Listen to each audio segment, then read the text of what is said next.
देखिए ये पेशेंट अपना कफ निकाल रहे हैं। इन पेशेंट को नेजल पॉलिप है, कम से कम इनको 8 से 10 सालों से दिक्कत होती है। नेजल पॉलिप क्या होता है, आपका नाक में जो सांस लेने की जो तकलीफ होती है वो बढ़ जाती है। कुछ लोग इसको कहते हैं नाक की हड्डी बढ़ गई, तो कुछ लोग इसका ऑपरेशन भी करवाते हैं, बट फिर से ये प्रॉब्लम रीजनरेट हो जाती है क्योंकि कहीं ना कहीं आपका कफ ऑब्स्ट्रक्ट होता है। बट सबसे पहले कभी भी नस्यकर्म सीधे अप्लाई नहीं करना है। जब पेशेंट को नस्यकर्म अप्लाई करते हैं, कई बार पेशेंट का जो सिर होता है उसमें हैवीनेस और उल्टी वाला मन होता है, जी मिचलाता है और सिर में दर्द बढ़ जाती है। तो हमेशा कभी भी कोई भी चीज़ अप्लाई करनी है तो पेशेंट को पहले मेडिकेटेड ऑयल से पहले उसको अप्लाई, क्योंकि अभी गर्मी का मौसम है तो गर्म नहीं करते, सीधे डायरेक्ट वैसे भी गर्म नहीं करना है, तो ये ऐसे हीट हो जाती है।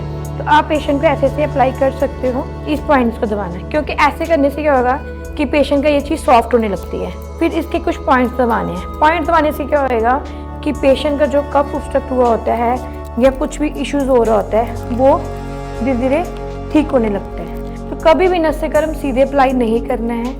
आपने कम से कम 10 से 15 मिनट आपने पेशेंट को जो है मसाज करनी है। और जिनको भी ये प्रॉब्लम है वो डेयरी प्रोडक्ट छोड़ दीजिए, बनाना छोड़ दीजिए, चावल नहीं खाने चाहिए। उनको मॉर्निंग में कोशिश करिए गुनगुना पानी, गर्मियों में पिया जा सकता है, फ्रिज का पानी ना पिए, तांबे के जल से पानी पिए या कोशिश करें घड़े का पानी पिए। अब मैं पेशेंट को नस्यकर्म करने का तरीका बताऊंगी कि आपने एक साइड बंद कर देनी है।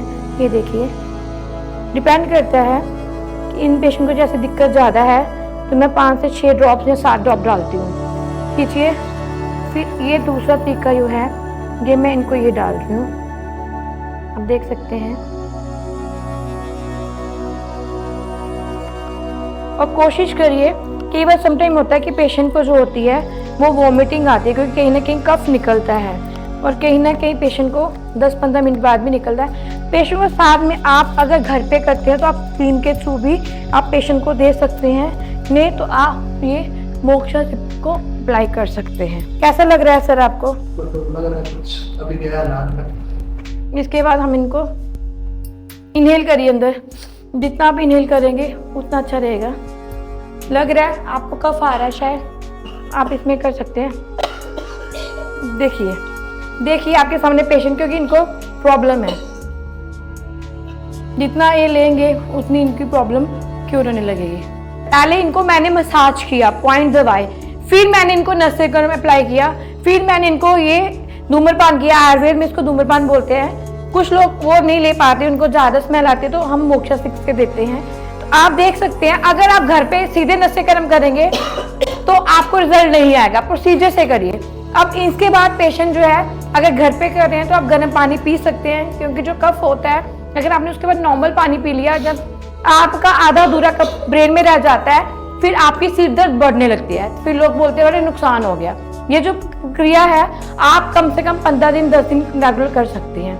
ये गर्मी सर्दी दोनों में कर सकते हैं, बट इसको करने के बाद फैन के नीचे नहीं जाना, एसी के नीचे नहीं जाना, क्योंकि दिक्कत बढ़ जाएगी। तो आप देख सकते हैं, ये देखिए ये पेशेंट अपना कफ निकाल रहे हैं। जी कर लीजिए।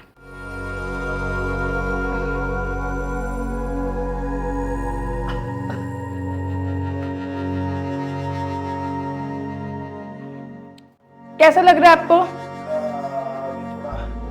रिलैक्स हो रहा है? मैं doctor Neha Mahajan, international yoga teacher, life skill educator हूँ। PCOS, PCOD, cancer, diabetic specialist हूँ, इनफर्टिलिटी स्पेशलिस्ट हूँ। अगर किसी को भी किसी भी टाइप की प्रॉब्लम है, आप ग्रीन जोन नेचर आयुर्वेदा से कॉन्टैक्ट कर सकते हैं। मैं डॉक्टर नेहा महाजन, कभी मैं फोन ना पिक कर पाऊँ, मैं OPD में बिजी हूँ, तो आपको डॉक्टर नेहा महाजन का रिप्लाई जरूर मिलेगा।